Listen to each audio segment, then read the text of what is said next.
قبولیت کا شرف حاصل ہوا، مگر یہاں کنڈیشن لگا دی، شرط لگا دی، ابراہیم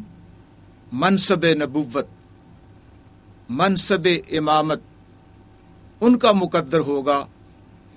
تیری اولاد میں سے نبوت کے، امامت کے منصب پہ انہیں سرفراز کیا جائے گا جو تیرے اسوہ حسنہ پہ قائم رہیں گے، جن کے اندر تیری فکر ہوگی، جن کے اندر ابراہیمی اسوہ حسنہ ہوگا، جن کے کردار کے اندر، افعال کے اندر، اور جن کی ہر سانس میں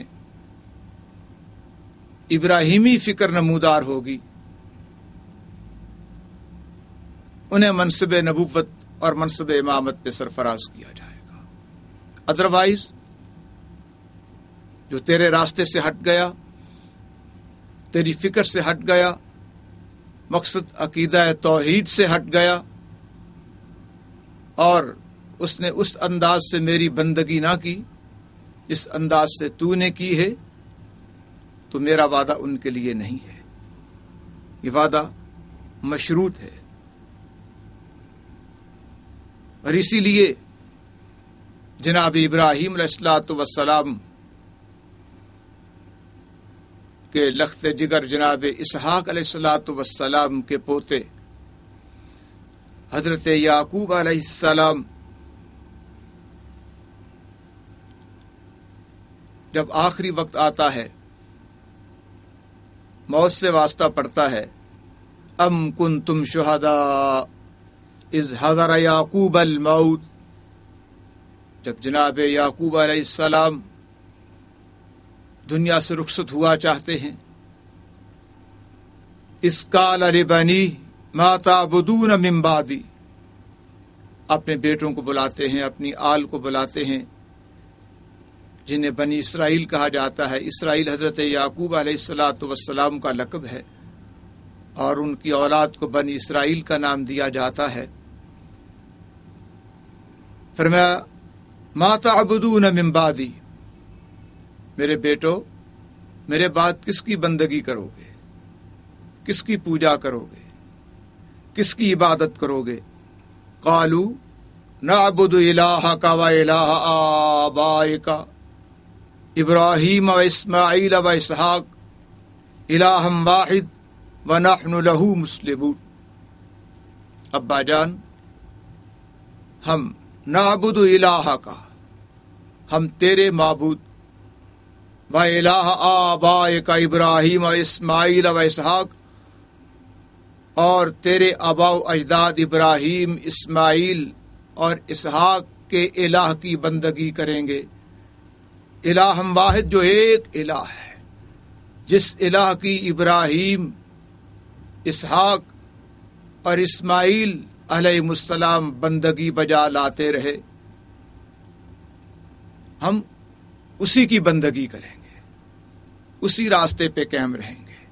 وَنَحْنُ لَهُ مُسْلِمُونَ، اور ہم اطاعت شعار رہیں گے،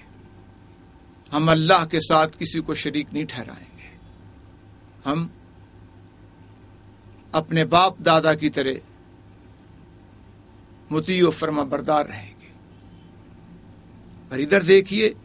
کہ جناب ابراہیم علیہ السلام جب ہر پیپر میں کامیاب ہوتے ہیں، ہر ٹیسٹ میں کامیابی سے ہمکنار ہوتے ہیں، فار ایگزامپل جب ابراہیم علیہ السلام اللہ کی بندگی اور اللہ کی محبت کی خاطر عقیدہ توحید کی لاج رکھتے ہوئے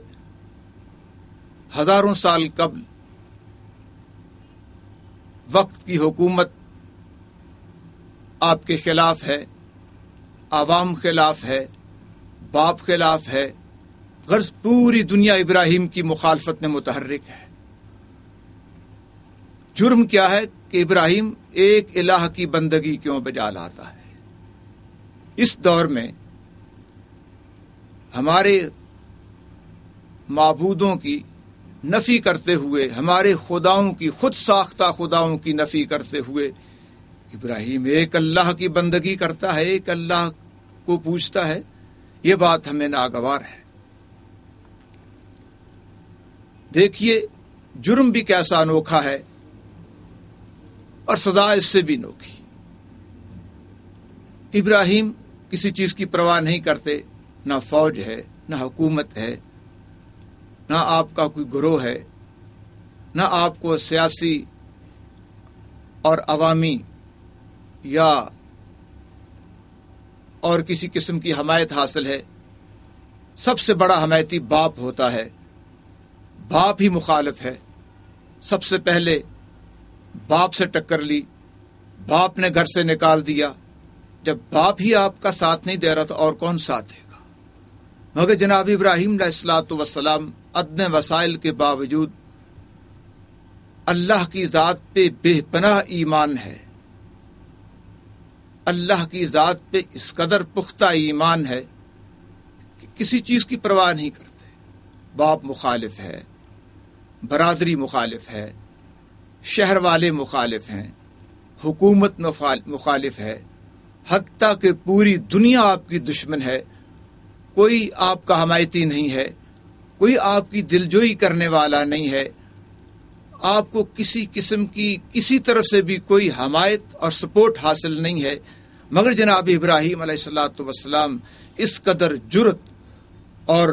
بہادری کا مظاہرہ کرتے ہوئے اللہ کی ذات پہ بے پناہ ایمان رکھتے ہوئے پوری دنیا سے ٹکرا جاتے ہیں، کسی چیز کی پرواہ نہیں کرتے، اور وقت کی حکومت جناب ابراہیم علیہ الصلوۃ والسلام کو جلانے کا فیصلہ کر دیتی ہے، اور ابراہیم علیہ السلام بے خطر اس آگ میں کود پڑتے ہیں۔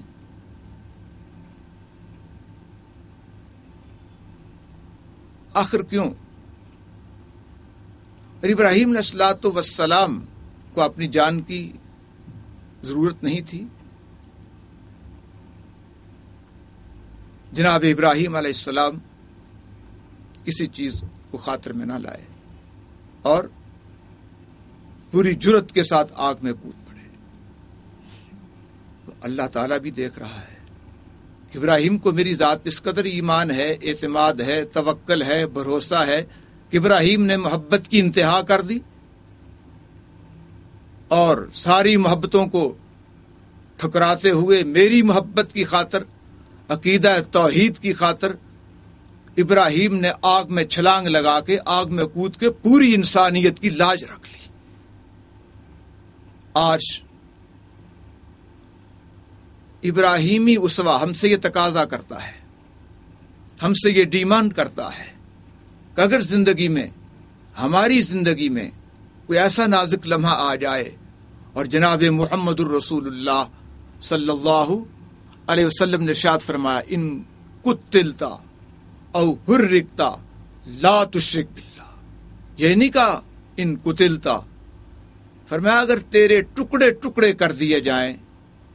تیرا کیما کر دیا جائے، تیرے جسم کے پرخش سے اڑ جائیں،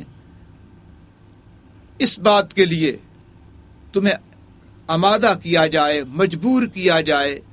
کہ تم اللہ کے ساتھ شرک کرو،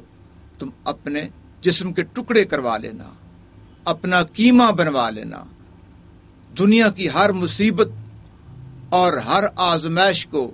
برداشت کر لینا، لا تشرک باللہ، مگر اللہ کی ذات کے ساتھ لحظہ بھر کے لیے بھی شرک نہ کرنا۔ یہ سبق کس نے دیا؟ اسی ابراہیمی نسل کے ایک فرد جناب محمد صلی اللہ علیہ وسلم کی، جن کی پوری زندگی اسوہ ابراہیمی کا عکس ہے۔ لقد کان لکم فی رسول اللہ اسوۃ حسنہ، قرآن نے کہا ہم نے ابراہیم کو آپ کے لیے اسوہ حسنہ بنایا، اور یا پھر لقد کان لکم فی رسول اللہ اسوۃ حسنہ، آپ کے لیے محمد الرسول اللہ صلی اللہ علیہ وعلی آلہ وسلم کی جو زندگی ہے، جو لائف ہے، جو حیات مبارکہ ہے، حیات مقدسہ ہے، ایک ماڈل ہے، ایک خاکہ ہے، اسوہ حسنہ ہے۔ تو 1,44,000 کے لگ بھگ جس قدر بھی انبیاء آئے